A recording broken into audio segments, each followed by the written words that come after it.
আসসালামু আলাইকুম। খুবই ইন্টারেস্টিং দুইটা মানসিক রোগ সম্পর্কে বললাম, তাই ভাবলাম এর একটা ভিডিও করে রাখি। প্রথমটা হচ্ছে অ্যানোরেক্সিয়া নার্ভোসা। অ্যানোরেক্সিয়া নার্ভোসাতে রোগী অনেক চিকন থাকে, কিন্তু সে নিজেকে খুব মোটা মনে করে।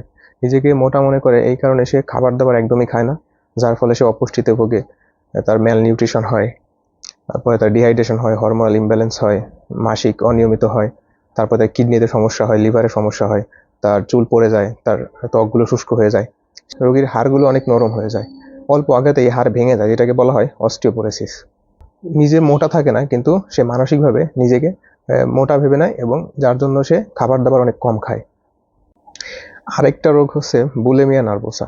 এইটাতে রোগী যখন খেতে বসে তখন সে অনেক বেশি খেয়ে ফেলে। সে যতটুকু খেতে পারে বা তার পাকস্থলী যতটুকু খাবার সে রাখতে পারবে তার চেয়ে অনেক বেশি খায়।